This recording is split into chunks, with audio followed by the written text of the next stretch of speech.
नमस्ते दोस्तों। पिछली बार हमने देखा कि कैसे हस्तिनापुर के 3 भावी राजकुमारों धृतराष्ट्र, पांडु और विदुर का जन्म हुआ।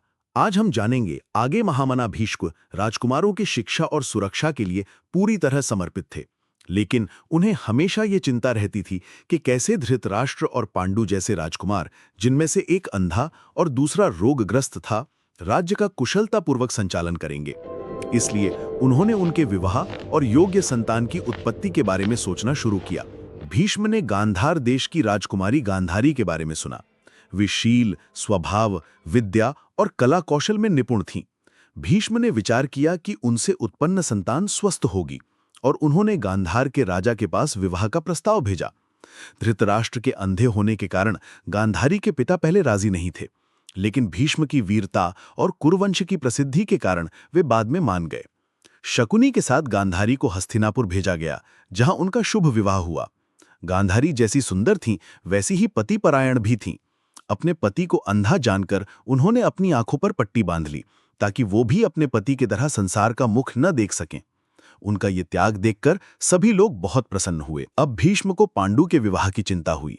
पांडु का स्वभाव भी भीष्म की आज्ञाकारिता में तैयार हुआ था और वे प्रजाजनों के प्रिय थे। इसी समय यदुवंश के राजा सूरसेन की कन्या पृथा का स्वयंवर हो रहा था। पृथा का पालन पोषण उनके पिता के मित्र भोजराज के यहाँ हुआ था, इसलिए उन्हें कुंती भी कहते थे। एक बार ऋषि दुर्वासा ने कुंती की सेवा से प्रसन्न होकर उन्हें एक दिव्य मंत्र दिया, जिससे वो किसी भी देवता का आवाहन कर सकती थीं। युवावस्था के जोश में कुंती ने कौतूहलवश मंत्र का जाप कर सूर्यदेव का आवाहन किया।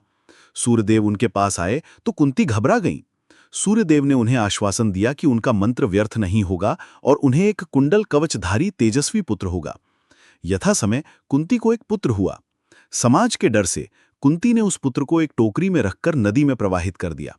वो बालक अधिरथ नामक सारथी को मिला, जिसने उसे बड़े स्नेह से पाला।